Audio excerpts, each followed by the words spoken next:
Good morning बच्चों।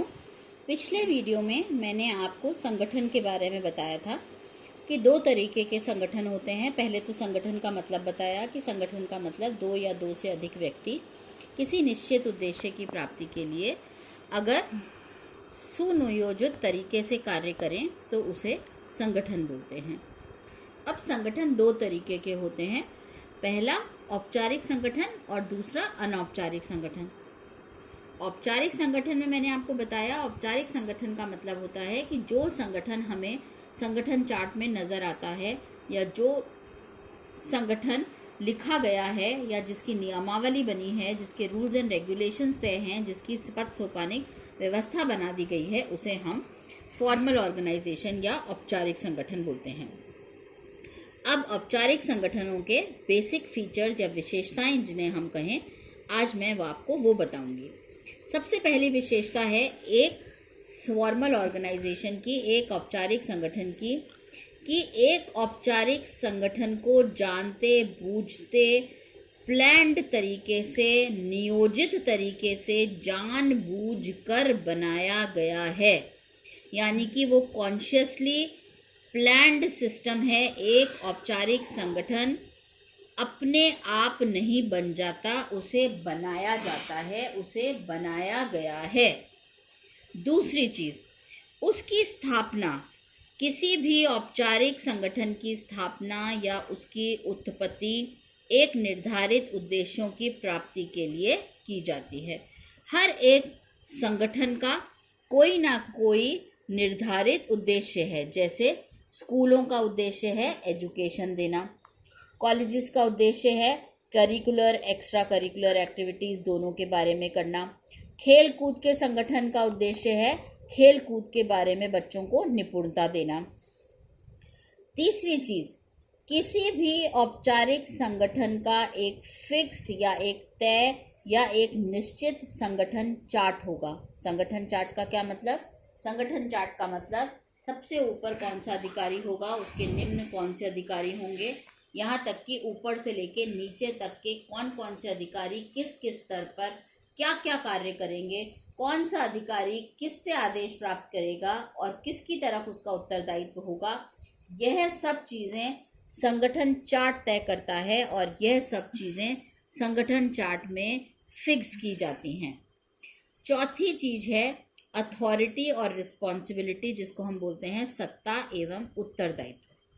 सत्ता एवं उत्तरदायित्व एक संगठन चार्ट में, एक औपचारिक संगठन में फिक्स्ड होता है, निश्चित होता है, पहले से तय किया हुआ होता है।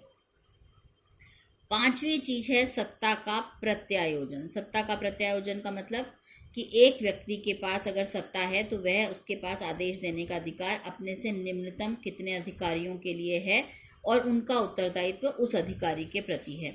तो सत्ता का प्रत्यायोजन संगठन चार्ट में हमेशा ऊपर से नीचे की तरफ होता है, हमेशा उच्च अधिकारी से निम्न अधिकारी की तरफ होगा। फिर है कम्युनिकेशन।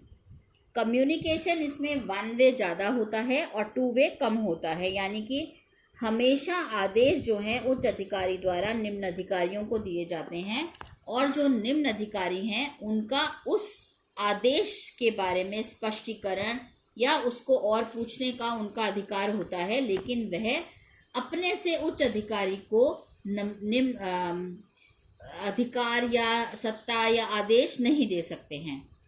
सातवीं चीज़, किसी भी औपचारिक संगठन में, किसी भी फॉर्मल ऑर्गेनाइजेशन में पद सोपानिक व्यवस्था का बहुत ही कठिनता से, बहुत ही स्ट्रिक्टली, बहुत ही डिसिप्लिन के जरिए उसका पालन किया जाता है।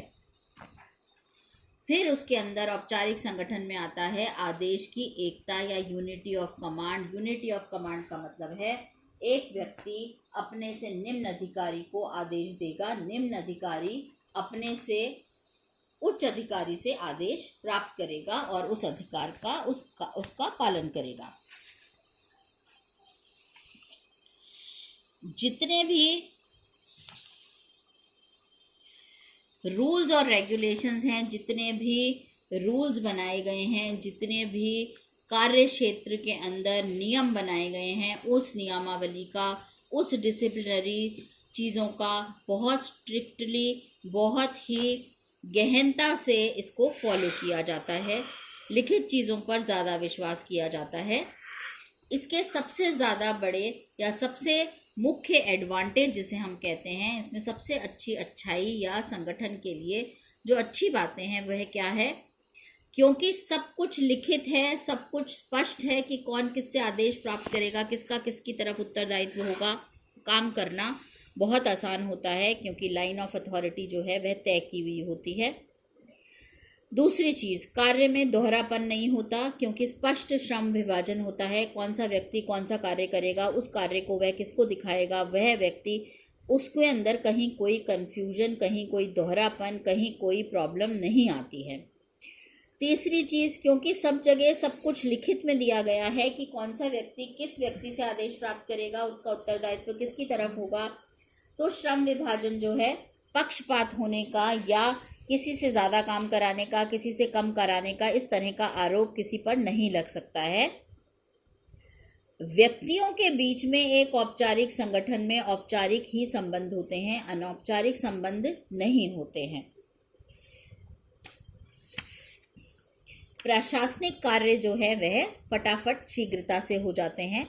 उत्तरदायित्व निश्चित करना आसान होता है क्योंकि संगठन चार्ट में दिया गया होता है कौन सा अधिकारी कौन से व्यक्ति से अधिकार या सत्ता या आदेश प्राप्त करेगा और उसका उत्तरदायित्व किसकी तरफ होगा।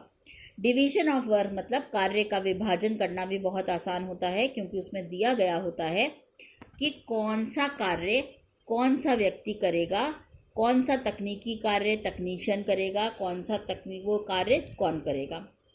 फिर अगर हम माने तो औपचारिक संगठन तर्क संगत है, व्यवस्थित है एवं आदेशात्मक है एवं स्थायित्व है। एक संगठन अगर बन जाता है या ऑर्गेनाइजेशन अगर औपचारिक संगठन आ जाता है तो उसके अंदर स्थायित्व होता है। ज़्यादातर वह हमेशा स्थायी रूप से आता है क्योंकि उसमें हर चीज़ लिखी गई है, हर चीज़ का वर्णन है, हर एक व्यक्ति को ये पता है कि इस संगठन को कैसे किस तरह से और किन नियमों के तहत चलाना है।